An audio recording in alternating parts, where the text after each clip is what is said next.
Pour moi, un senior, c'est à partir de 60 ans. C'est à la cinquantaine. 40, 50. 40, 45. 80 ans. Ouais, la quarantaine. 60 ans peut-être. 55 ans. Et une personne de plus de 65 ans. 60 ans. 60 ans. 50, 55. 65, 70 ans. Que moi, je me considère pas comme senior, j'ai 75 ans. 58. Senior, je pense que c'est à partir du moment où on est à la retraite finalement. Les avantages, c'est qu'ils ont d'expérience. L'expérience, quand même, faut pas se le cacher. Ouais, c'est surtout l'expérience. Quelqu'un qui aura beaucoup travaillé dans sa vie et donc il arriverait avec des bagages. En revanche, c'est un jeune, il faut le former. La maturité sur l'emploi. La sagesse. C'est des gens, ils ont du vécu, donc voilà. La distance qu'il peut prendre avec les événements. L'expérience du collectif en entreprise. L'engagement vis-à-vis d'un employeur. On travaille pour notre employeur, on ne travaille pas juste pour gagner un salaire. Du coup, on peut l'embaucher et après, on peut envoyer au moins 10 jeunes pour que le plus âgé, il apprenne les autres le métier. Moi, je pense que les seniors ont un rôle important à transmettre et ça permet un petit peu de ne pas redémarrer la bicyclette, quoi. On apprend des choses, on transmet des choses, c'est le partage. On se donne à fond parce que c'est la dernière expérience professionnelle, le lien social que l'on va avoir, c'est sans doute une des dernières aventures, donc on essaie de l'écrire la mieux possible. Le salaire seulement, je pense. L'argent. Classique, quoi. Un senior, de par son expérience, va demander une rémunération très certainement au-dessus d'un jeune qui sort de l'école. Les vieilles personnes, c'est plus fragile, on va dire. Ils vont beaucoup plus fatiguer plus vite. Avec l'âge, on a un peu plus de mal des fois à rester entre guillemets énergie toute la journée. C'est à lenteur. Les horaires, ça devrait être plus aménagé. Une personne âgée, malheureusement, du fait de son âge et de ses potentiels problèmes ou non de santé, va avoir plus recours à des absences de travail. Au niveau des inconvénients, c'est sur le terme de projection et de long terme sur l'entreprise. Le relâchement en fonction de la durée qu'il a pu exercer sur son emploi.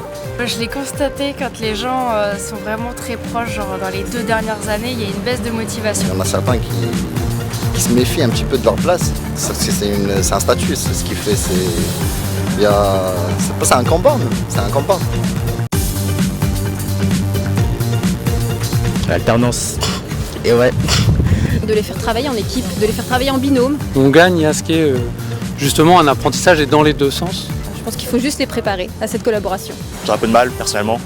Mais c'est vrai que j'ai encore cette vue que je vais pas beaucoup parler avec eux, ils vont pas beaucoup parler avec moi, on va pas se comprendre. C'est pas facile avec cette génération. Pour moi, c'est vraiment l'image un peu vieux, un peu lent avec beaucoup de protocoles, etc. Il veut pas m'écouter parce que moi je suis plus jeune et le senior dit oui, je suis plus vieux, j'ai plus d'expérience, donc je suis plus à même de savoir. Il y a des ruptures un peu liées aux nouvelles technologies.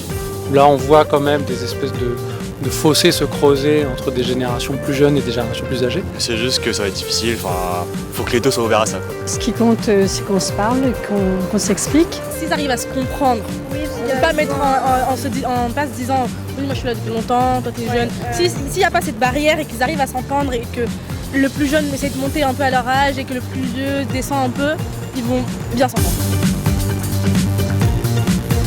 Dans les bureaux. Cette personne, si elle est en plus âgée, il faut peut-être pas qu'elle reste derrière un bureau toute une journée, il faut peut-être quand même qu'elle bouge, qu'elle contacte des personnes. Du coup, je pense plus le travail social, du coup du rapport à l'humain. Évidemment, tout ce qui est dans le tertiaire. Ouais, je pense l'industrie. Ils sont partout, à peu près même dans la restauration. En vrai, oui, dans la restauration, j'en ai déjà vu. Les profs. Mais ça serait plutôt sur des postes type, on va dire, temps de cantine, temps périscolaire. La santé, où là, ça demande surtout beaucoup de relations humaines et c'est là que l'expérience des seniors est intéressante, surtout l'expérience de la vie. Le plaisir, surtout si c'est pour la fin. Le collectif justement. Le fait d'être mélangé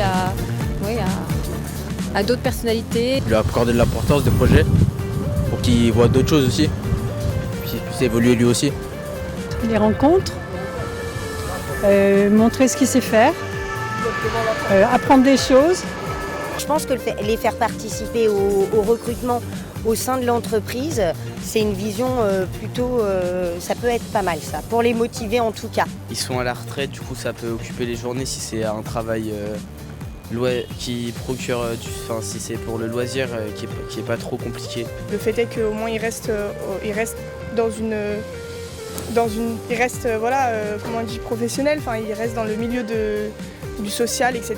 Il ne sera pas à l'extérieur, il ne sera pas tout seul, voilà, il aura encore du monde autour de lui et c'est quand même intéressant. 60-64 ans. À 60 ans déjà, c'est bon. 65 ans max. Jusqu'à ce que je sois à la retraite à tout plein. Et après, il faut profiter un peu de la vie aussi. Hein. Si j'avais le choix, je travaillerais pas, mais voilà, faut bien. Jusqu'à la fin, faut être tenir jusqu'à malheureusement ça fonctionne comme ça maintenant, donc le plus possible travailler dès qu'on peut. Moi je me donne pas d'âge, je travaillerai jusqu'à temps que je désire et que j'en ai les moyens. Dès que j'ai plus les moyens de travailler, je travaillerai. Enfin dès que j'ai les moyens de plus travailler, j'arrêterai et puis voilà.